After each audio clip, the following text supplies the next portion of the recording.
आज के इस वीडियो में हम आपको बताएंगे कि कैसे आप 2021 में घर बैठे अपना किसान पंजीकरण यानी कि फार्मर रजिस्ट्रेशन कर सकते हैं। अगर आप एक किसान हैं तो आपके लिए किसान पंजीकरण कराना बहुत ही ज़रूरी है, क्योंकि बगैर इसके आप सरकार द्वारा दी जाने वाली किसी भी कृषि योजना का लाभ नहीं ले सकते हैं। तो चलिए देखते हैं कि कैसे इसे किया जाता है। तो इसके लिए आपको सबसे पहले अपने फ़ोन या फिर कंप्यूटर में किसी भी ब्राउज़र को ओपन कर लेना है। ब्राउज़र को ओपन करने के बाद आप यहाँ सर्च बार में लिखेंगे DBT एग्रीकल्चर। यहाँ पे DBT एग्रीकल्चर लिखने के बाद अब आपको अपने स्टेट का नाम देना है। आप जिस भी राज्य से आते हो, आपका जो भी राज्य पड़ता है, आप अपने उस स्टेट का नाम लिखेंगे। जैसे कि हम बिहार से आते हैं तो हम यहाँ पे लिखेंगे बिहार। ऐसे ही अगर आप यूपी से आते हो, MP से आते हो, महाराष्ट्र से या फिर कहीं और से, तो आप ऐसे ही DBT एग्रीकल्चर, उसके बाद आपको अपने स्टेट का नाम देना है। उसके बाद आप सिंपली सर्च करेंगे। सर्च करते ही आप यहाँ पे देखेंगे कि आपके सामने जो सबसे फर्स्ट लिंक आया है वो ऑफिशियल लिंक रहेगा। आपको सिंपली फर्स्ट वाले लिंक पे क्लिक कर देना है। यहाँ पे आप देख पा रहे होंगे, यहाँ पे लिखा हुआ है dbtagriculture.bihar.gov.in, यानी कि ये बिहार की एग्रीकल्चर डिपार्टमेंट की ऑफिशियल वेबसाइट है। तो फाइनली आप यहाँ पे देख पा रहे होंगे कि लिंक पे क्लिक करते ही हमारे सामने बिहार एग्रीकल्चर डिपार्टमेंट की ऑफिशियल वेबसाइट ओपन हो चुकी है।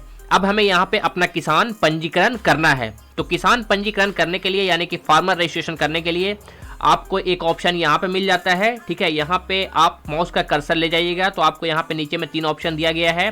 पहला है पंजीकरण करें, सेकंड है पंजीकरण जाने और थर्ड है पावती प्रिंट। तो हमें तो पंजीकरण करना है यानी कि न्यू फार्मर रजिस्ट्रेशन करना है, तो उसके लिए हमें यहाँ पंजीकरण करें के ऑप्शन पे क्लिक करना होगा। अगर आप यहाँ पे क्लिक नहीं करते हैं तो आप नीचे आ जाइए। नीचे आइएगा तो यहाँ पे भी दिया हुआ है, सेम वही चीज़ है कि पंजीकृत किसान, यानी कि आप अपना यहाँ से इस पे भी क्लिक करके नया फार्मर रजिस्ट्रेशन कर सकते हैं। चलिए हम यहीं पे क्लिक करते हैं।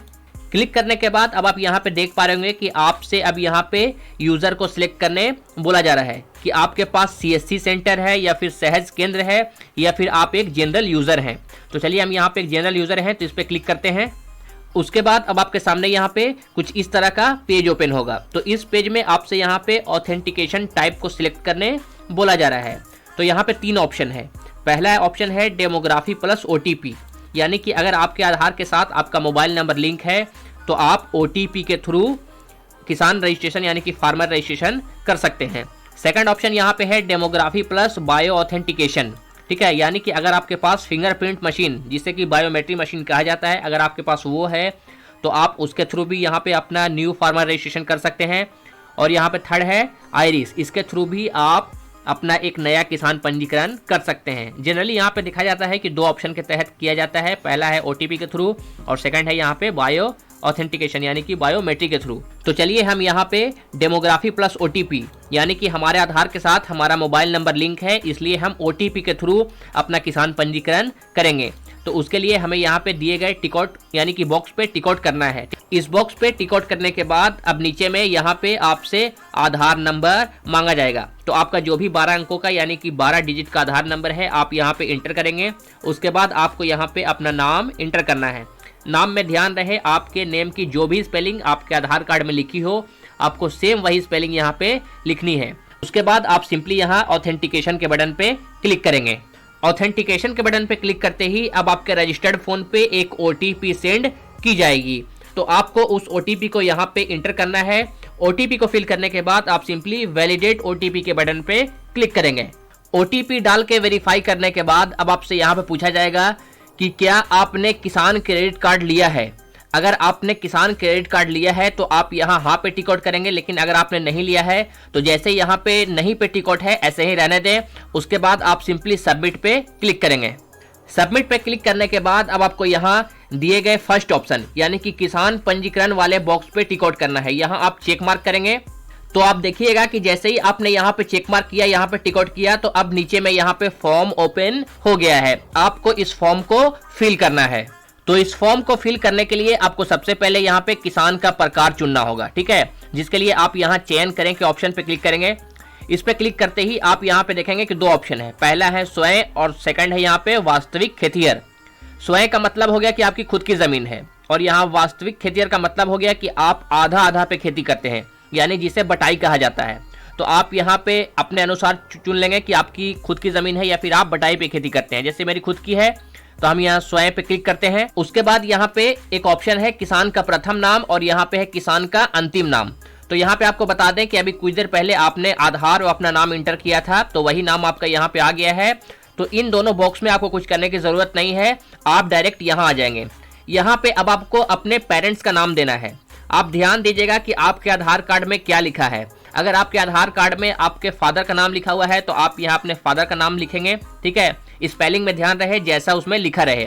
अगर आप एक मैरिड वोमेन है, ठीक है, और आपके आधार कार्ड पे आपके पति का नाम लिखा हुआ है तो आप यहाँ अपने हस्बैंड का नाम देंगी। उसके बाद आपको यहाँ पे अपना डेट ऑफ बर्थ इंटर करना होगा। यहाँ पे अपना डेट ऑफ बर्थ लिखने के लिए आप कैलेंडर के आइकन पे क्लिक करेंगे। इस पे क्लिक करके आप सबसे पहले सिलेक्ट करेंगे कि आपका कौन सा ईयर है, ठीक है। ईयर को सिलेक्ट करने के बाद आप सिलेक्ट करेंगे कौन सा आपका मंथ है। उसके बाद आप यहाँ पे डेट सिलेक्ट करेंगे। उसके बाद आप नीचे आएंगे। नीचे यहाँ पे लिखा हुआ है वर्तमान उम्र साल में। तो यहाँ पे आपको लिखने की जरूरत नहीं है कि अभी आपकी कितनी उम्र हो रही है। यहाँ पे आप अपना जो भी डेट ऑफ बर्थ दीजिएगा उसके अकॉर्डिंग यहाँ पे कैलकुलेट होके आ जाएगा। उसके बाद आप यहाँ पे अपना जेंडर सिलेक्ट करेंगे कि आप मेल हैं या फिर फीमेल। उसके बाद आप नीचे आएंगे। तो नीचे आइएगा तो अब आपसे यहाँ पे जाति को सिलेक्ट करने बोला जा रहा है। तो उसके लिए आप यहाँ चुने के ऑप्शन पे क्लिक करेंगे। इस पे क्लिक करने के बाद आपके सामने यहाँ पे जाति की लिस्ट आ जाएगी। जैसे कि अगर आप सामान्य जाति से हैं तो आप इस पे क्लिक करेंगे, अनुसूचित जाति से है तो इस पे क्लिक करेंगे, अनुसूचित जनजाति से है तो इस पे क्लिक करेंगे। ऐसे यहाँ पे और भी दिया गया है, आप जिससे भी हो, ठीक है, जिस भी जाति से बिलोंग करते हो आप सिलेक्ट कर लेंगे। उसके बाद अब आपको यहाँ पे कृषक श्रेणी सिलेक्ट करनी होगी, जिसके लिए आप यहाँ पे क्लिक करेंगे। इस पे क्लिक करते ही आप यहाँ पे देखेंगे कि 3 ऑप्शन है। पहला है बृहत किसान, सेकंड है लघु किसान और थर्ड है सीमांत किसान। तो बृहत किसान का ऑप्शन वो सिलेक्ट करेंगे जिनकी जमीन 2 हेक्टेयर से ज्यादा है। लघु किसान उनके लिए है जिनकी जमीन 1 से 2 हेक्टेयर के बीच में है, और सीमांत किसान उनके लिए है जिनकी जमीन 1 हेक्टेयर से कम है। तो आप अपने अनुसार यहाँ पे इस ऑप्शन को सिलेक्ट करेंगे। आप पहले देख लेंगे कि आपके पास कितनी जमीन है। जैसे कि मेरे पास 1 से 2 हेक्टेयर के बीच है तो हम यहाँ लघु पे सिलेक्ट करेंगे, ठीक है, लघु किसान। उसके बाद अब आपको यहाँ पे अपना जिला सिलेक्ट करना होगा, ठीक है, जिसके लिए आप यहाँ क्लिक करेंगे। इस पे क्लिक करते ही आप देखेंगे कि आपके राज्य में, ठीक है, आपके स्टेट में जितने भी डिस्ट्रिक्ट रहेगी उसकी लिस्ट यहाँ पे आ जाएगी। तो आप जिस भी डिस्ट्रिक्ट से बिलोंग करते हो आप अपने डिस्ट्रिक्ट का नाम सिलेक्ट कर लेंगे। जैसे कि हम गया से हैं तो हम गया सिलेक्ट कर लेते हैं। उसके बाद अब आपको यहाँ पे अपने प्रखंड का नाम सिलेक्ट करना होगा। जैसे कि मेरा प्रखंड हो गया गया टाउन, आपका जो भी है आप सिलेक्ट कर लेंगे। उसके बाद अब आपको यहाँ पे अपना ग्राम पंचायत चुनना है कि आप कौन से पंचायत से आते हैं। पंचायत को सिलेक्ट करने के बाद यहाँ पे उस पंचायत में जितने भी गांव आते होंगे उसकी लिस्ट यहाँ पे आ जाएगी। तो यहाँ से आप अपने गांव का नाम सिलेक्ट करेंगे। उसके बाद आपको यहाँ पे अपना एक मोबाइल नंबर इंटर करना होगा। यहाँ पे मोबाइल नंबर इंटर करने के बाद आप नीचे आएंगे। नीचे आइएगा तो यहाँ पे बैंक का सेक्शन दिया गया है। जैसे कि यहाँ पे आपको अपने बैंक का डिटेल इंटर करना होगा। यहाँ पे आप देख पाएंगे, पहले आप एक बार पढ़ लीजिए। यहाँ पे आप देख पा रहे होंगे बैंक विवरणी। कृषि विभाग के विभिन्न योजना में लाभ लेने के लिए आधार से लिंक बैंक खाता अनिवार्य है। मतलब कि आपका जो भी अकाउंट आपके आधार कार्ड से लिंक है आप अपना वही अकाउंट नंबर यहाँ पे इंटर करेंगे। जैसे कि हम सिलेक्ट कर लेते हैं, मेरा यहाँ पे बैंक है कैनरा बैंक। हमने यहाँ पे अपने बैंक का नाम सिलेक्ट कर लिया है। उसके बाद अब आपको अपने बैंक के IFSC कोड को इंटर करना होगा, जिसके लिए आपको बता दें कि आप जिस भी टाइम रजिस्ट्रेशन कीजिए आप पासबुक लेके बैठिए, उस पर सारा चीज लिखा हुआ रहता है। यहाँ पे आप IFSC कोड डालेंगे। उसके बाद आपको यहाँ पे अपना अकाउंट नंबर इंटर करना होगा। तो चलिए हम यहाँ पे अपना सारा चीज फिल कर लेते हैं। यहाँ पे सारा चीज बिल्कुल सही सही फिल करने के बाद आपको नीचे यहाँ सबमिट के बटन पे क्लिक कर देना है। सबमिट के बटन पे क्लिक करते ही आपके फोन पे एक OTP सेंड की जाएगी। OTP को फिल करने के बाद आप यहाँ वैलिडेट OTP पर क्लिक करेंगे। लास्ट में फाइनली अब आपको यहाँ रजिस्टर के बटन पे क्लिक कर देना है। तो इस तरीके से आपका सफलतापूर्वक किसान पंजीकरण यानी कि फार्मर रजिस्ट्रेशन हो जाएगा। यहाँ पे आपको किसान पंजीकरण संख्या देखने को मिल जाएगा यानी कि रजिस्ट्रेशन नंबर, और ये रही आपकी पंजीकरण पावती। यहाँ पे आपको बता दें कि इस पंजीकरण पावती को आपको सुरक्षित रखना है। आप चाहे तो इसका प्रिंट ले सकते हैं, नहीं तो आप इसे PDF में सेव करके रख सकते हैं, क्योंकि आप कभी भी किसी भी योजना के लिए अप्लाई कीजिएगा तो आपको इस रजिस्ट्रेशन नंबर की जरूरत पड़ने वाली है। साथ ही यहाँ पे एक बात और, अगर आप कृषि विभाग के किसी भी योजना के लिए अप्लाई करने की सोच रहे हैं तो आपको बता दें कि आप किसान पंजीकरण करने के 24 घंटे बाद ही किसी भी योजना के लिए अप्लाई कर सकते हैं।